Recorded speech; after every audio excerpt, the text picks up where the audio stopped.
Shalom sahabat yang baik hati, salam sehat selalu bagi kita semuanya. Marilah kita bersatu di dalam doa. Kasih karunia dan damai sejahtera dari Allah Bapa dan dari anaknya Tuhan Yesus Kristus kiranya menyertai kamu sekalian. Amin. Firman Tuhan bagi kita pada hari ini tertulis dalam Yehezkiel 33 ayat 11. Katakanlah kepada mereka, demi aku yang hidup, demikianlah firman Tuhan Allah, aku tidak berkenan kepada kematian orang fasik, melainkan aku berkenan kepada pertobatan orang fasik, itu dari kelakuannya supaya ia hidup. Bertobatlah dari hidupmu yang jahat itu. Mengapakah kamu akan mati, hai kaum Israel?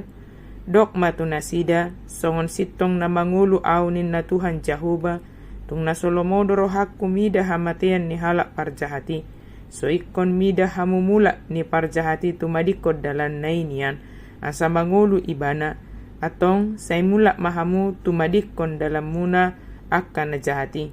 Buasa tung tagunan mati hamu, ali pinopar ni Israel. Allah berkenan kepada pertobatan orang fasik. Tema kitab Yehezkiel ini adalah hukuman dan kemuliaan Allah. Latar belakang sejarah kitab Yehezkiel ini adalah pada masa pembuangan ke Babel. Allah ingin agar Yehezkiel pertama menolong orang-orang buangan memahami mengapa mereka dibawa ke pembuangan.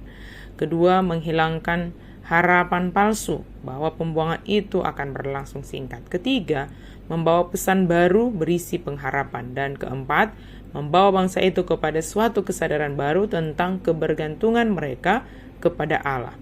Nama Yehezkiel berarti Allah kuat atau Allah menguatkan. Dalam pengertian yang sebenarnya, nama ini merangkum pesan pokok dari kitab ini, bahwa di tengah pembuangan itu kedaulatan Allah berlaku dan dia akan menghakimi musuh-musuhnya serta memulihkan umatnya yang sejati.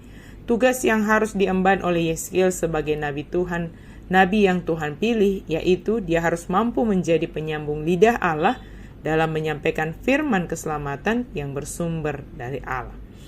Tugas dan tanggung jawab Yehezkiel merupakan sebuah tugas yang sangat berat, karena tugas ini bukan persoalan kepentingan pribadi Yehezkiel, namun menyangkut kepentingan hidup kekal semua umat Tuhan.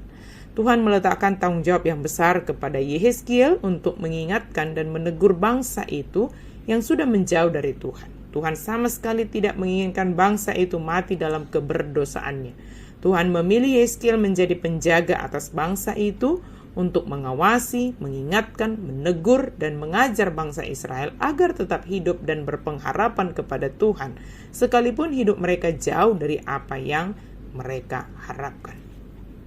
Tuhan tidak menginginkan umatnya menerima kematian kekal itu, sehingga tanggung jawab orang percaya adalah menegur dan mengingatkan mereka yang hidup dalam kejahatan di mata Tuhan agar meninggalkan kejahatannya. Allah dengan jelas mengatakan, kalau aku berfirman kepada orang jahat, hai orang jahat, engkau mati, hai orang jahat, engkau pasti mati, dan engkau tidak berkata apa-apa untuk memperingatkan orang jahat itu supaya bertobat dari hidupnya. Orang jahat itu akan mati dalam kesalahannya, tetapi aku akan menuntut pertanggungan jawab atas nyawanya daripadamu. Tentu dalam melakukan hal ini tidak semudah kita mengucapkannya. Yehezkiel yang kala itu masih cukup muda, sekitaran 30 tahun, harus menerima umpatan dan hinaan dari para tua-tua Israel yang merasa bahwa Yehezkiel tidak layak untuk menasihati dan menegur mereka. Dalam hal ini Allah berfirman kepadanya bahwa jika mereka tidak mengindahkan peringatannya, maka ketika mereka mati, mereka akan mati dalam keberdosaannya. Dan Yehezkiel telah menyelamatkan nyawanya karena ia telah melaksanakan tugas dan tanggung jawabnya. Inilah yang diperingatkan Tuhan untuk disuarakan Yehezkiel. Bertobatlah dari hidupmu yang jahat itu. Mengapakah kamu akan mati, hai umat Israel?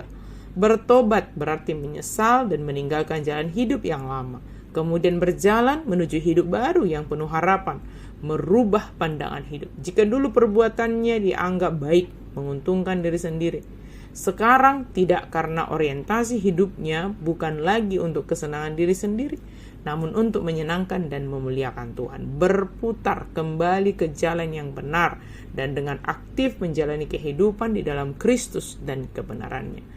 Meskipun Allah sangat membenci dosa dan tidak berkenan kepada orang yang dikuasai dosa itu, namun bukan berarti Allah menginginkan kematian orang berdosa.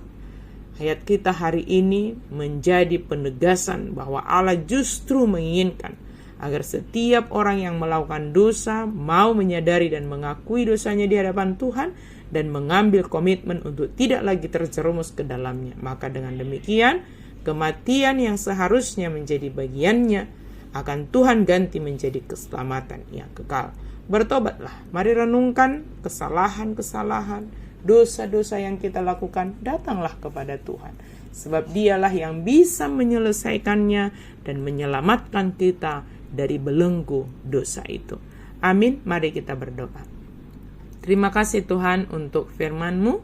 Kami sungguh bersyukur Engkau sangat mengasihi kami dan menginginkan kami supaya kami bertobat, meninggalkan jalan kami yang tidak benar itu dan kembali ke jalan yang benar, sehingga kami menerima anugerah kehidupan yang kekal. Kami tidak mati di dalam keberdosaan kami, tetapi kami menghidupi anugerah pengampunan, anugerah keselamatan yang Engkau anugerahkan bagi kami.